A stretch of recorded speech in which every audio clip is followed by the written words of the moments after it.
What is up, everybody? It's your boy Dave from the new Era Sens podcast. With me is my co-host Jacob, and we got a special guest in the house, the one and the only Mr. Bobby Ryan. Bobby, I'd ask how's it going, but I know your back's hurting.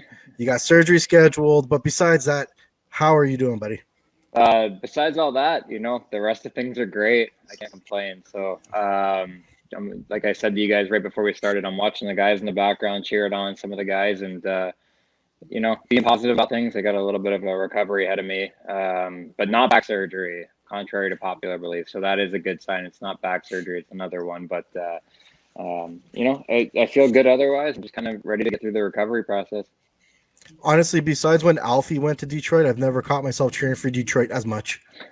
I appreciate that. Thank you. So we've had guys on here before where another old co-host of mine, he got fangirl when we had Pinto on, Shane Pinto and JBD. We've had Mark Method, Darcy Tucker, and I won't lie, I fangirled when you said you'd come on because I've been following you man, since you were drafted. So I've been since Anaheim. So I remember the video of you walking around Ottawa when you first came to Ottawa with the microphone being like, hey, so you guys, got Bobby Ryan. What do you think? Right. And people didn't really recognize you right away. I was just like, you effing morons. Like right away, I would have been like, sign my t-shirt and we can talk. It's funny. Everybody loved the video. And the first thing my wife was like, the only two people that recognize you were girls. It's like, of course, that's what you saw out of that entire video that we made. How quickly things changed for me there in that Westboro area. How is the family, by the way? We're good. We've had a good year. It was semi-important, I guess, for my wife to come back to the U.S. Definitely not, paramount by any means, but to be able to be back in the U.S. and quick, easy flights for her to go visit family and things like that makes a lot of sense. So we've loved it here. Detroit's honestly beautiful. You got to stay out of downtown, right? like any major city, I guess. So it's been a really, really good year for us, and we're doing good. The kids are great. Can't complain. One of the things is people always you always see the bad part of Detroit on TV and in the movies and stuff, but what people don't know is that Detroit really has a lot of like really nice places you can go visit, a lot of tourist attractions. It's actually a really nice city. So. Yeah, you know what? I think it always comes down to the same things, right? Like you get outside and the suburbs are gorgeous, but it comes down for us in the food scene, how the restaurants are, and it's COVID's kind of made that weird too. But we've gotten to explore a little bit, and I had some ties here from my minor hockey days, so I knew the area a little bit. And the golf's incredible if that's what you're able to do. Before the season started, we were playing a lot of golf with the guys. So nothing but positive things about the city. Like you said, every downtown's got its parts and that are dicey, but going out to the suburbs makes everything, a huge difference. Amen to that. Let's jump right into it, man. So you were having a pretty good season with Detroit before you got injured. And now you're going to have surgery. You're out for quite a bit. Has Detroit express any kind of interest in next season, or are you guys still not there yet, just waiting for recovery talks and waiting for the season? I think we had some talks and some, there's some mutual interest for sure, but when you get surgery, I think everything gets put on hold. I think that's the nature of the business. So you kind of look at things and say, if they, like, I could never be mad if they didn't want to extend me after a surgery, right? Just because they weren't sure about the recovery and things like that. So next year is going to be tricky for me. We're going to try to find a place to play. And if that's here, I'll give these guys the first opportunity to come to the table and sit down and have a conversation for sure. We loved every minute of it. And, it's not lost to me that I got to play for an original six. Like that's incredible to wear the winged wheel and all that. So, we'll talk about it, but I kind of said, my surgery is Wednesday morning. And then I would look about things 6 weeks out from there. I would kind of make a decision on what conversations were next for me. Yeah, because you can tell you had quite a jump in your game this season. Like, and you can see the excitement just coming back to you, and you can see, like, you start off the season really well, but nobody can score at that pace for the entire season. Not even Connor McDavid, right? Well, Austin Matthews is doing a pretty good effort at it, but yeah. Public enemy number one. Yeah, no kidding. So yeah, man, it's been nice to see, and as a fan, it's different because you got a whole life involved. I don't care where you go; I just want to see you play, man, because you're one of those guys that literally can make everything happen out of nothing, and it's been one of those things where we've been really lucky to watch you play over the years. So Thank you. It's still my number one goal is just to get healthy and play, and we got a breakaway for Carolina right now. Oh, big save. Okay, big save. No. That's okay, man. Like I said before we recorded, if I can catch you celebrating a Detroit goal on this, man, I'm happy. We got our token breakaway on Bernie out of the way, so big save for him. But yeah, that's still the goal is to come back and play and go from there. Yeah, and fair enough. Like us Ottawa fans really know about you and returning to your play. And last February, you came back and scored a hat trick in your first game back at home. And obviously, that was a really emotional night for almost everybody watching that game. And so I just kind of want to know what it was like especially after that second goal, what you're kind of thinking and what all the guys are saying to you, and just kind of what the atmosphere is like on the bench. Yeah, it's funny.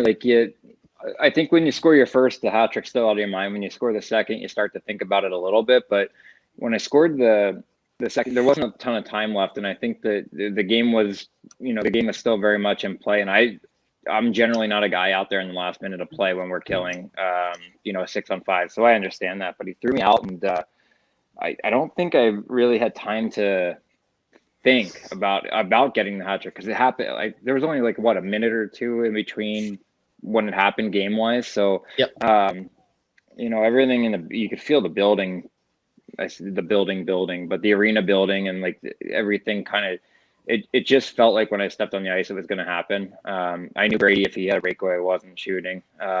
Josh Norris might have shot. He might have shot, but wasn't he calling for the puck? He was calling for the puck, but that being said, it happens so fast that you don't realize it in the moment. It's not till well after the fact. And even when I got home that night, I was my wife's sitting right next to me, but I was just mentally and physically exhausted and ready to be done with the day. I think I spent 40 minutes answering text messages, but just I was sorer than I've ever been in a long time. And I was sore between the shoulder blades because it was just, so much to carry around for a while there. So, probably the best night of my career, one of them for sure, something I'll never forget. But I was glad to be back at the rink next day and being done with it for sure. Yeah, I remember watching that game, and it's probably one of my favorite Ottawa games, especially just a game in particular. Obviously, there's wonderful stories like the 2017 playoff run and all that, but as an individual game, it was just magical to watch everything happen. So, yeah, I mean, good from a fan. Yeah, thank you. That means a ton. It was just to feel it. It was, I wasn't expecting anything but to play 15 minutes and try and get some shots on net. So anything was a bonus after that, and you can't write that, right? We had Brett Wallace on the show about a month ago, and when we asked him about the interview he did with you, we asked him how can he do stone cold face, right? And he's just you have no idea. He's those are the interviews that you're privileged to do.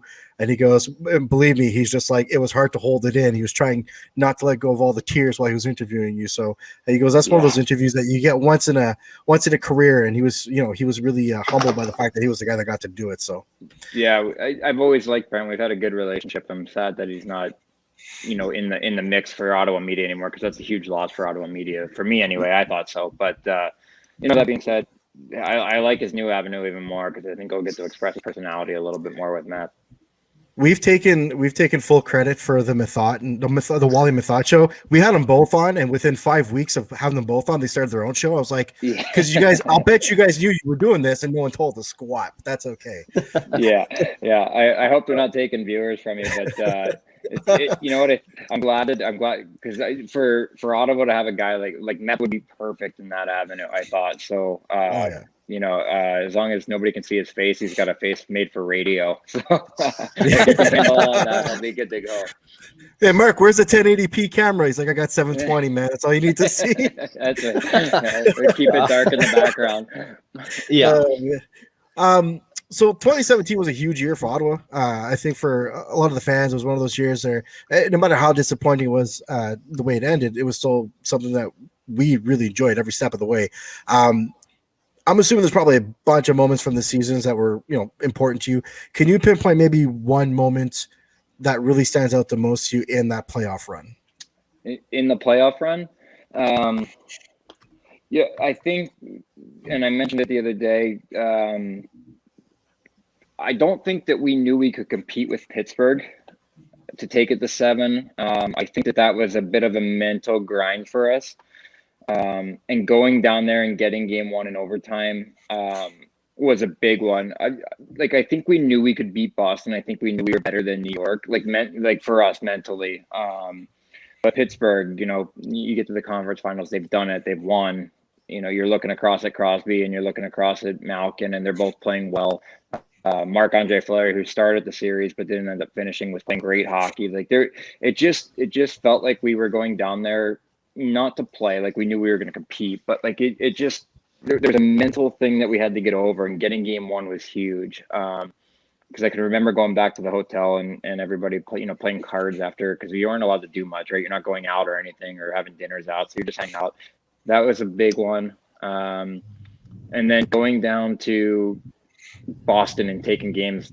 I think we took we took games 3 and 4 there. Like that let us know that we were legitimate, right? Everybody questioned the system and the way Guy Boucher did things, but we knew when that system was going and everybody was, on the same rope defensively, as Guy would always say, that we could compete. And we did because of that system. It really made us a better team.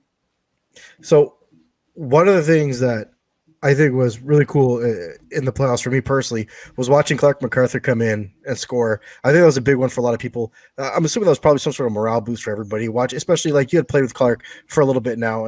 That was probably something that was like, holy shit, right? Yeah. Like I thought Clark and I could really be good together long term. That's part of why I stayed on.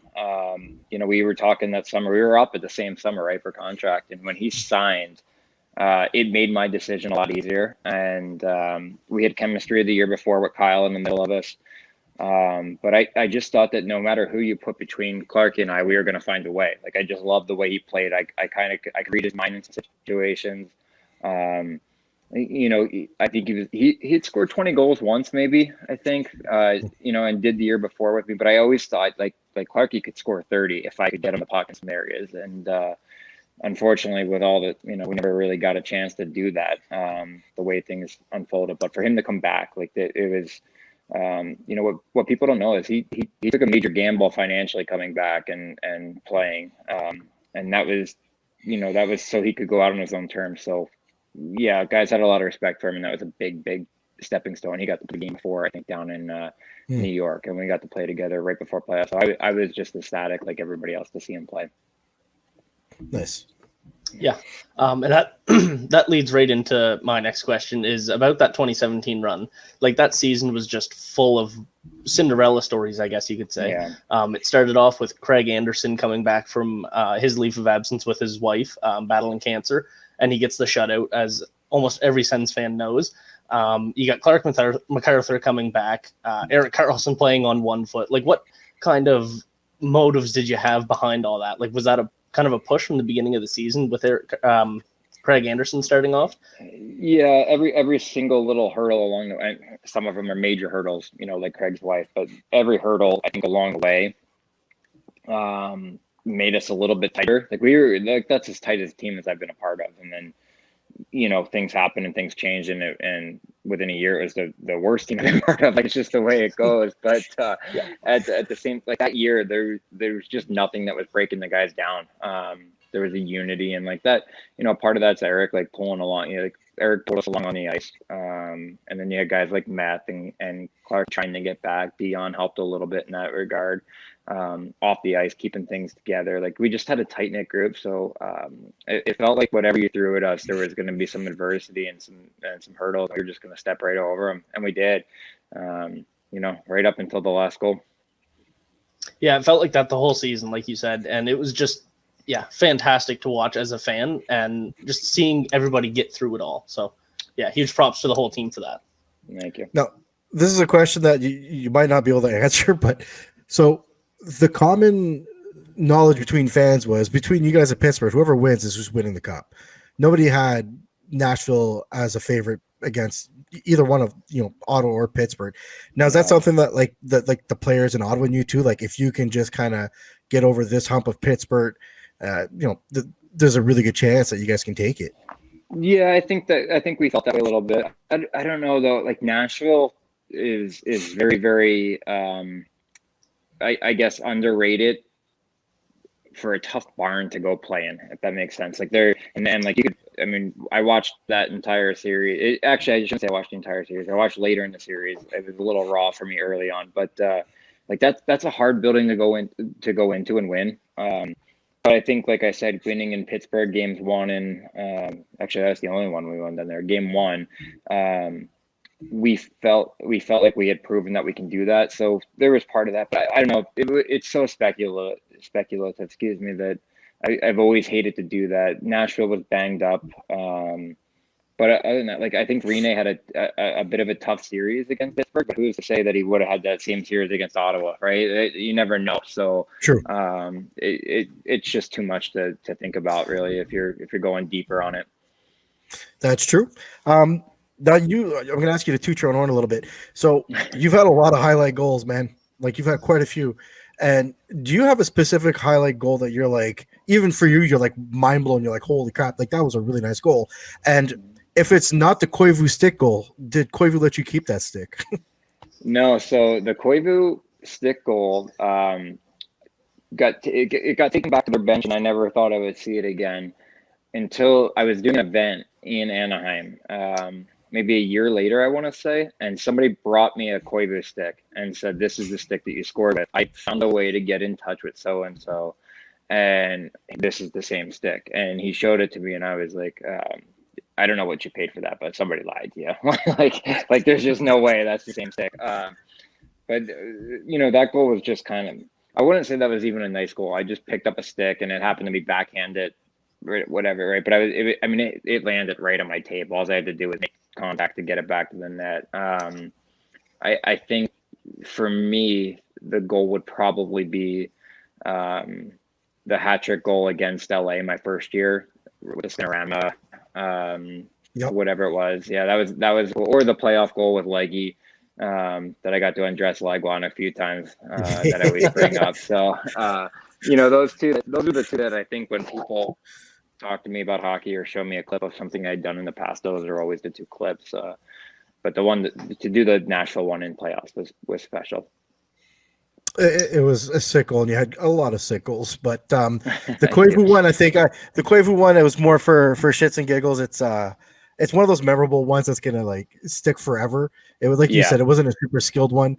It was just more of the showing him the stick after, like, hey, I scored with your stick. And like, I mean, at the end of the day, that's the kind of crap talk that's fun.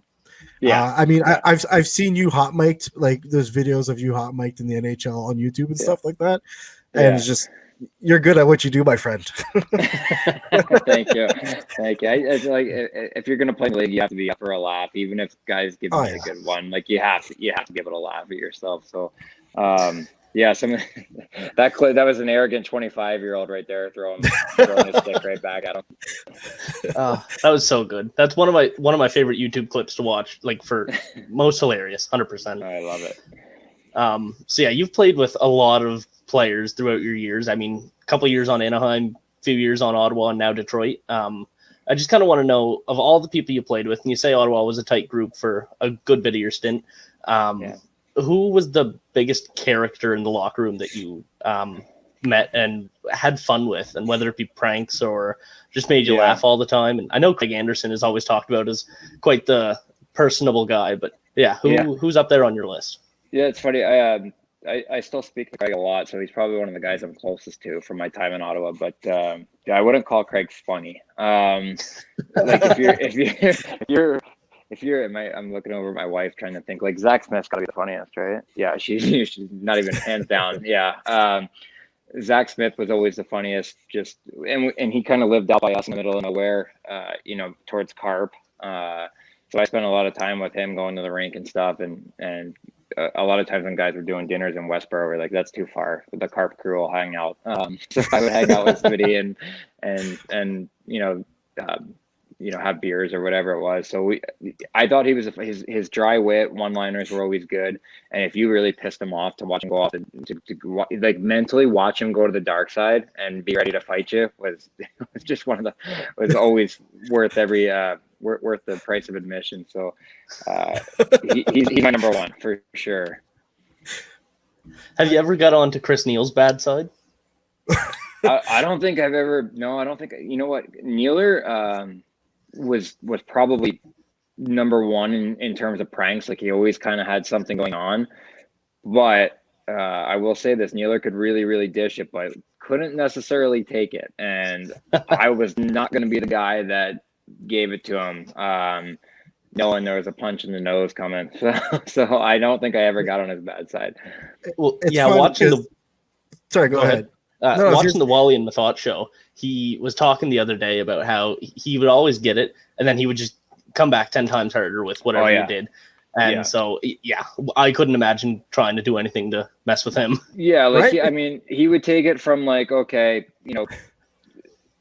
he put, somebody put shaving cream in your shoes, and then, someone soap bomb you going into the shower, which is a nightmare. But he would be the guy that you would walk out of the rink and your car would be on your tires would be on stilts. Like, that's where I thought, like, he would have the club key or whatever it is, the club car on your car, so you couldn't get out of there without calling AAA and waiting there all day. So I never went that far. I don't think I ever actually messed with Nealer once because I wasn't ready to pay for it. It's hilarious. The biggest pranker and the funniest guy are the two guys that I'd be scared to try and prank or laugh at a joke. I'd be too scared to get punched in the face. I'd be two tough guys, two tough customers. Like, and they're like, their reactions they're almost the same, but they're so different. One's like, Nealer's waking up and choosing violence, and Smitty's sitting back and waiting for you, and he's gonna get you back, and he's gonna take his time to do it methodically. That's awesome. So just jumping a little bit away from hockey, I like to support local restaurants, local businesses. In your time in Ottawa, was there a diner, a restaurant, a deli shop, or just something that you and your family really enjoyed going to, or you, some of the boys, that you would recommend to some of our listeners in supporting local businesses? I actually thought about this. There was a bunch that we frequented. I would say my two favorites were Poco Pazzo, which is they have one in Stittsville, one in Canada.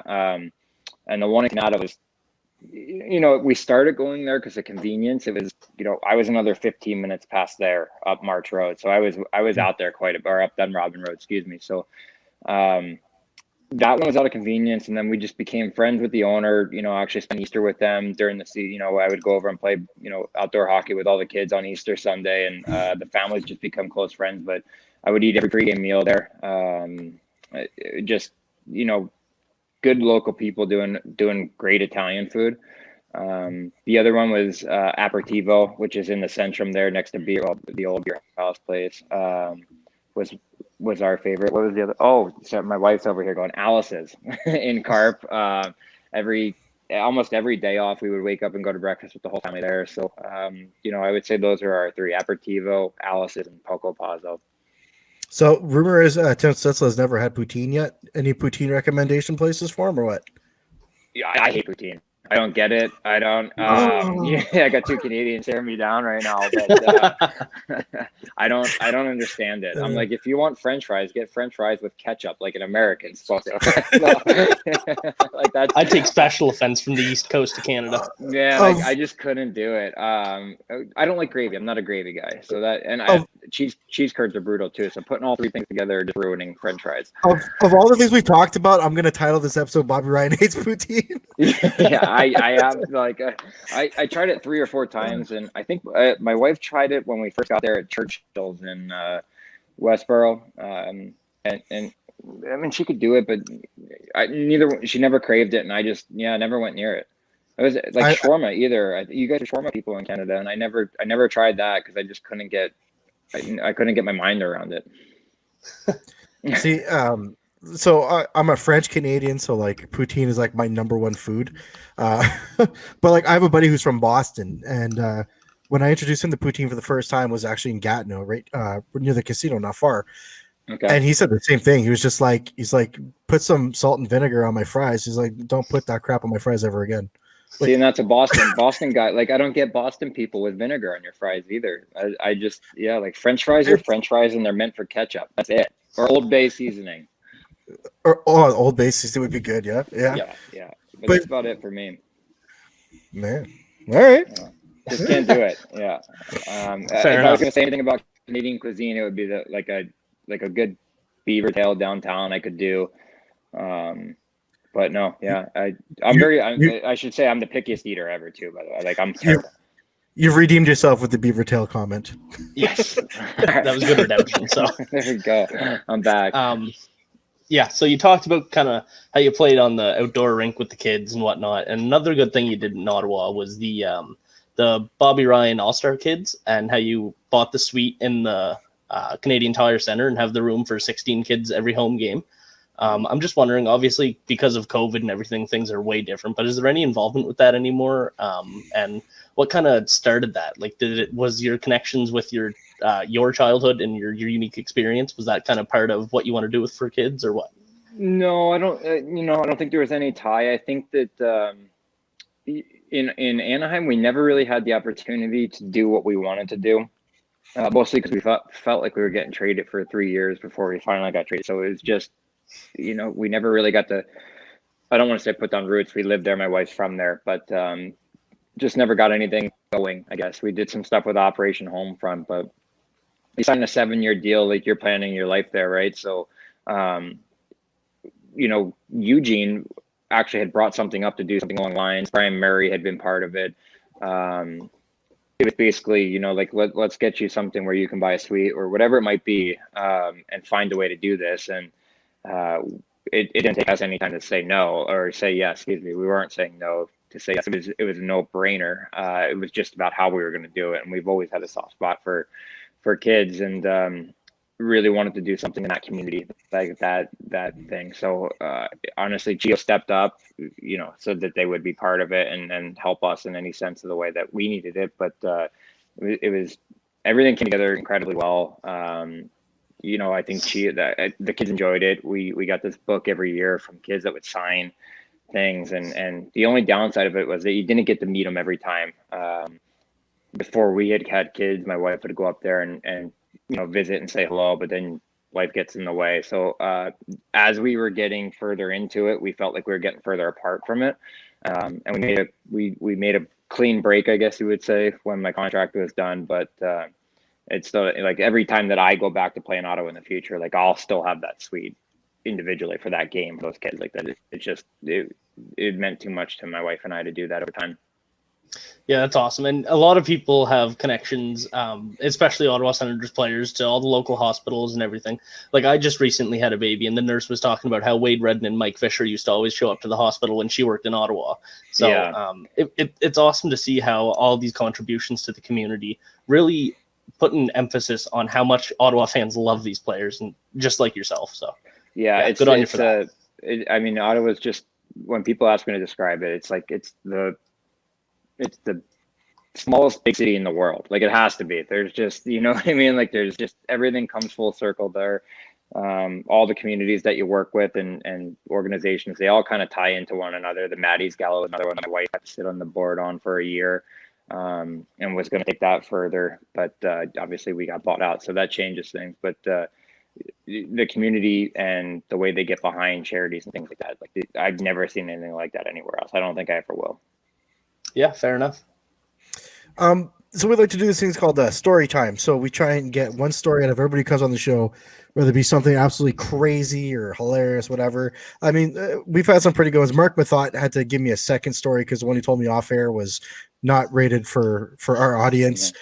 Yeah. I've had Darcy Tucker tell me about how he got reamed out by Pat Quinn for not even winning one game to get his revenge on Alfredson.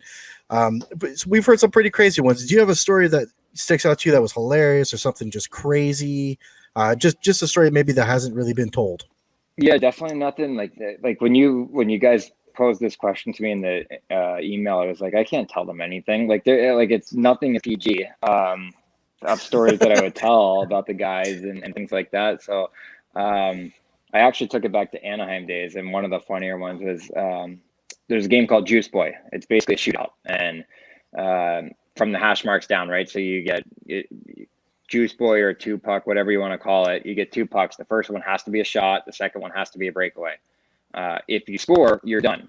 So basically the person that sucks at scoring usually loses. But we would play these games of juice, and then like the last person to score not only is the juice boy, but he's got to go around and like make a Gatorade for every guy in the room. Like, so guys would be like, I want a red one, go get a red one, whatever it might be.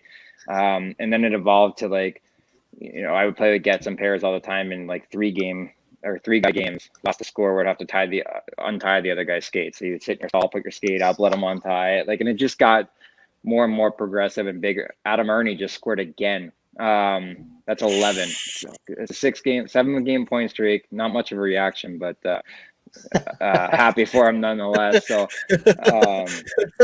just a dead face. Yeah, go Ernie. So we were getting so deep into Juice Boy that like now we had 18 guys playing after, like, before it was always the backup goalie on a game day, and we were like we were out of things to do. So we were like, okay. And Randy Carlisle was the coach. We're like, loser, this one we would do like touch Randy boy. So like the last person to score would have to like go casually touch our coach. And Corey Perry ends up losing. And on that day, it happened to be compliment Randy boy. And like finding a way to do that to Randy Carlisle was just like, I mean, it's just absurd. We're all sitting around, and it was after a particularly tough practice, and he breaks it up and he's like, all right, guys, have a good day. And nobody moved because we're all waiting for Corey to say something. He's on one knee in the back, and everybody's like, he's like, what's going on? With a couple curses in there.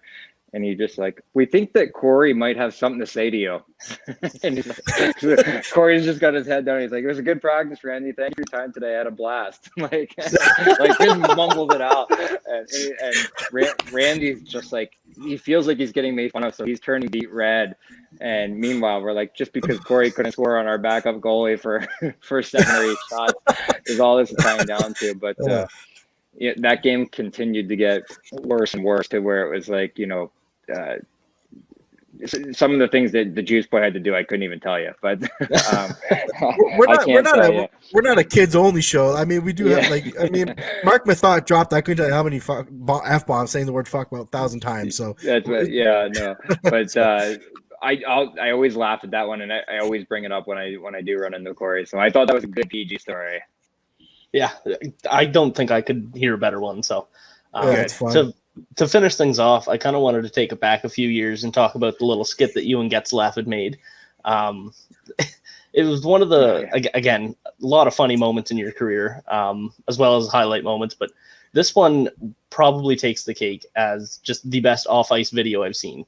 And so your little skit where you talk about your gold medal, his gold medal versus your silver, and just all the friendly competitiveness, like what put you in a position with him? Obviously a great relationship, but to make that video and just have so much fun with it. I still don't know who approached us about that. And they mostly approached me because it was like, you're going to be the butt of the joke, right? And, Corey and Getsy are going to be, and it's going to be whatever. I feel like the NHL reached out and they had this, like, when they showed us the script, we were like, this is really good. Like, if you can, and it was mostly me, like, they're like, if you can sell this and act a little bit, like, this will be a really cool setup. So, I was like I said, if you're not up for a laugh against yourself, like, you got to be able to handle those things. And I thought we did a good job. Like, that thing was 9.5 hours of filming, like 3 days after the season. Wow. So, I remember we went in and we were so hungover, like, because after the year, you generally have like a guys' night, a wives' night, a team night, right? And like, you're on this 3-day thing where you're just like not functional before noon any day, and all of a sudden they're like, 9 a.m. At the Honda Center, and I remember walking in, and I was like, it was me by myself for 2 hours doing like the dialogue stuff first, and I was like, somebody just get me an IV, like anything. I'm exhausted. I'm tired. Like my wife had to drive me here because I couldn't drive myself at 9 a.m. the next morning. It was a long night, but I don't think we had any idea how cool that was going to turn out. So much so that they made us go back and do a second one, which, they threw Scott Niedermeyer into, and I think they watered it down a little bit, but we just had a blast doing it. We were I was playing with those two guys every day. We were pretty close as a group, and it turned out beautiful. And the only downside is that, like, I think everybody else thinks it's funny to call me Silver all the time. Like, so I still get that where places where I go and I'm like, it was 11 years ago. So bring about the lowest moment in my career, bring it up and call me that, please. But you get what you reap what you sow, because I did make the video, and I had a fun time doing it. Yeah, and I think everybody that has seen the video really appreciates it. So good. But Canadians probably love it. I mean, we loved it until you joined an Ottawa Senators squad, and then we're just like, hey, back up, leave them alone. Yeah, get off the guy's back a little bit. Yeah. Yeah. We'll say, half and half. Half of Ottawa still loved it. Man, I still think you're a fan favorite, dude. You're probably like one of the fan favorites who, is no longer around. And Ottawa's a market where when you leave, you're usually public enemy number one. People always have, or there's usually some sort of, this is Melnick's fault and this and that. And there's always something. But I think one of those is when you went to Detroit, I think a lot of the fans are still like, we love Bobby. And I think it's always going to be like that. So it's been, just in general, the support by people has been incredible. And I think, I think sometimes guys get, especially in hockey, like, you get cliche answers, and I understand that. And I don't know, maybe because I put myself out there and media wise a little bit more, and I generally just tried to be honest about questions and answers and media and things like that. And I think everybody understood that even when it was going poorly, I was still working hard and trying to get better every day. And if it wasn't for the label of a $7 million contract, things could have been a lot different. So and I probably took a little bit of a beating when I said the contract worked for me, because like, I didn't ask for it. Like in any walk of life, I pay an agent to go out and get that for me, right? Like it is what it is. So I wasn't mad at him. So it was the other way around. Everybody was mad at me, but all I did was sign on the line. That's exactly it, man. Well, honestly, man, we were lucky to have you. Detroit's lucky to have you. And no matter where you land next year, man, you got a lot of support from Ottawa, and I'm assuming around the league as well. So again, we really want to thank you for joining us, man. It's a treat for us, especially for me. This is probably going to be the highlight of all the interviews I'll ever do, man. And we're lining up more and more big names, man. But this one's a big one for me, and I really appreciate it. So yeah. Hey man, if you decided, the medication's kicking in really good, you just want to go chit chat with people on video, man, after surgery, don't be afraid to reach out. But get me loopy after the pain med. Perfect. Perfect. Now we're gonna take out the rated 18 stories, man. Yeah. My wife was gonna censor me for a couple days after that. I'm pretty sure. She's gonna take your phone away. Or she's gonna give you one of those kids Firefly phones where you only have 5 phone numbers you can text. That's it. That's it. Yeah. 3 of them are her. Yeah. Fair enough.